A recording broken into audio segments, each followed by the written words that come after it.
Great. Okay. So once upon a time, I came to realize that storytelling was a big part of who I was and how I worked. Sometimes the urge to tell stories was brought on by one of life's great motivators, basically fear.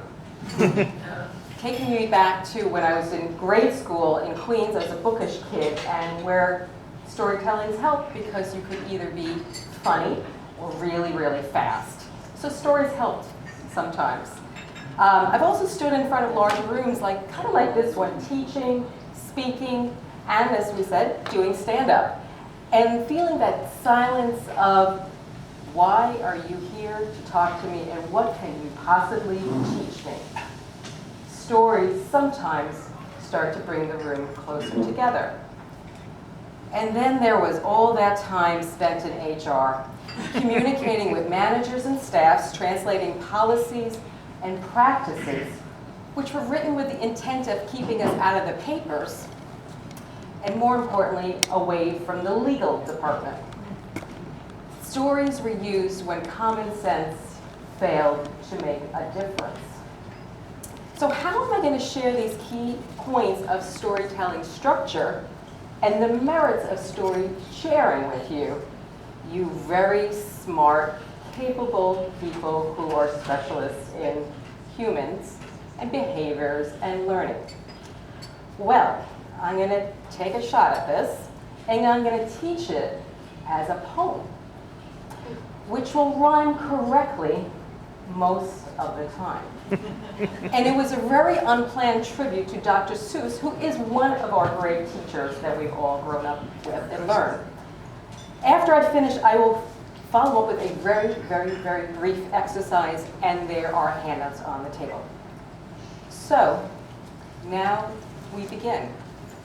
Come, gather round, and listen. Why do I teach storytelling and use storytelling in my work? I had messages to share and had tried all ways to tell it. On posters, on t-shirts, on things that shined, on things that could bounce, even on pads named after a mouse. Alas, these items were given, they got dusty, forgotten, and they were soon put away, leaving me standing and still having something to say. So what tool could I use to move folks from stuck into learning? How to stay fresh when discussing people's potential or their habits worth spurning? So I pondered what really engages, what works with all ages, types, and salary ranges. What's compelling to ears jaded and new? What's low cost, but creative, and enjoyable to do? So the answer was simple, and the solution was quite old. Now is the moment to allow the honored art of story sharing to unfold. So how do you go about creating a story? Well, if you've thought of your ending, you've already begun. To craft a tale that is deftly spun, just remember that stories for business need a message or a moral to end your tone. So think long and hard about what you want to make known. Then set the story theme throughout all the words that are spoken and start to conjure up emotions you want your listeners to be evoking. Moving on. A narrative theme is your structural key. Now start with a setup that tells the key facts worth noting. Litter the story with challenges and quests aptly named rising actions. 3 actions should be given, no less. Quote your hero, mix in metaphors, make the scenes come alive. Don't tell, show, act, and play, and the story will thrive. Sift in smells, sights, and sounds, and the emotional soul of the story resounds. Create magic in your movements. Use grimaces too. Give your voice much, and then sometimes nothing to do. Tone goes up, tone goes down. Stop and stare, look around. Build tension and pathos and drama and rings. Think out loud. Maybe even take a moment to sing. Now take us to the main event and the story's climax, and speak of the big changes it brings. Declare what your hero did to make this story worth repeating. Tell the resolution as points, stated clearly, for the story's completing. So my friends, this is a lot to take in and store, so no worries, just practice, sleep on it, read it again, then tighten the lore. Then practice and practice and practice, practice some more. Hang on. Making notes and recordings, listen and learn. First alone, then with friends. What did they discern? Were there laughs or did they cry? Did you hear a snore? Or was that merely a sign? Did they connect with your story? Did they capture a point saying this tale had great telling and you didn't disappoint? So become a bard. Share your stories, true and compelling. You'll know something's working when your words start retelling. Now, don't make a move until you've made two things most certain. You've done a full wardrobe check and you made sure your mic is really working. So that was the structure of storytelling in 12 minutes or less. I've covered the key points I hope to address. So thank you for listening to my tech-free discourse. And remember that this is a sample of a much bigger course. Go try this tool and learn what happens when true stories are recounted with wit, insight, and grace. There's a chance to inspire and create a true learning space. Thank you, and now I have an exercise. So we're going to put you to work, to engage in the next few minutes, and we only have, what am I doing with time? I have like 4 points. 7 minutes. Wow, I'm really doing better than I did in the kitchen. Okay, great. That's amazing. All right, so we have a little more extra time, so you're going to do a mind up. We're going to engage and start the process of storytelling, because it can be powerful, it can be a lot of fun. It can reawaken things you forgot about yourself, or just use it as a tool to teach others. So some of you have scrap paper, my very low tech thing, and I love the fact we have PowerPoint today. Or there's notes. And I have my very bring your own flip chart to work scenario here with some of the main things. So we're going to do a sound check just to get the energy moving in the room. Point to this word all together. Now we're going to say it out loud with feeling. Story. Amazing, like a well-oiled machine. You have more in you, by the way, but that'll work for just now. We're going to talk about the setup, and I'm going to be annoying and talk over you while you're thinking this. And what I want you to do is a mind up.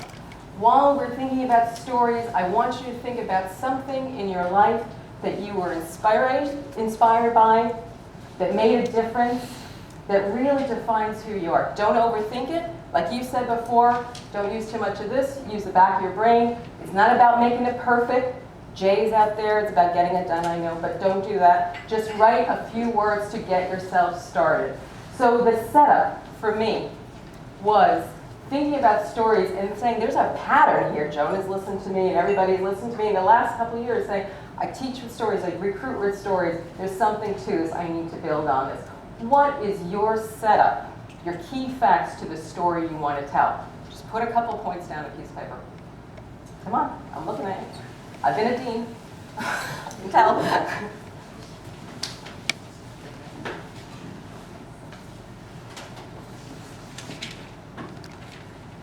Literally going to be 1 or 2 bullets just to get you started.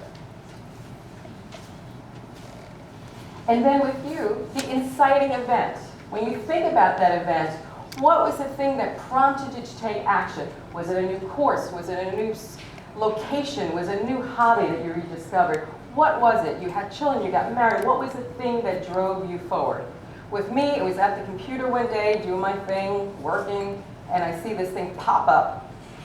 ASTD is having a You've Got Talent. And I went, oh, that's nice. And then it went away. And then I looked at it again and went, don't you think you should really apply if you're saying you're doing this for public speaking? And I did. And then you called me. And then I got invited. So that was my event that projected me forward for the next few weeks. Rising actions. As we mentioned before, rising actions is the thing you did along the way, the journey. Like Don Quixote, what were the things you encountered? What challenges? What changes? What surprises? With me, it was the 12 minutes. Who thought of this 12 minutes? Are you kidding me? It's too long or it's too short. It's too long for stand-up and it's too short for training. So it's like, I had a lot of conversations with you. Then the poem came out, and that was a total surprise when I started rhyming one night and saying, and I'm getting all the terms. And then I thought of you all a lot. I visualized this room and who you do and what you do and how you talk and thought, is this going to work at all? So rising actions. And then your main event, the climax, the thing that really stopped you in your tracks, made a major change, and set you on the new course of learning or living.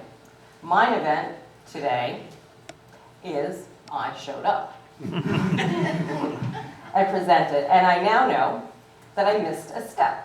Because I was supposed to go back and tell you about a narrative theme that's supposed to weave through all of your story, and I totally blew past that. But that's okay. You didn't notice, and I should not have read it. I should have just referred to it. But my narrative theme is looking for how powerful, working in workshops with storytelling, how powerful it is. Part of it, and using poetry to do it, is the shock value, the surprise, and putting yourself all the way out there on the floor, as we talked about before, and being authentic. And it's an amazing thing. You can have the most amazing tools at your disposal, the most amazing equipment, but you put your whole voice and your whole body into the process, and magic does happen. And what's next? The resolution. I know I did a lot of learning and thinking. I took some chances coming in here, but that's what leadership is, and that's what we tell everybody, take some chances, stretch our muscles. I love the fact that it seems to be the theme of the evening. You learned something, I certainly did. And I hope you learned something from this experience of just saying, wow, she got up there. And I just want to say thank you, and there'll be questions, and there's handouts as well. Thank you.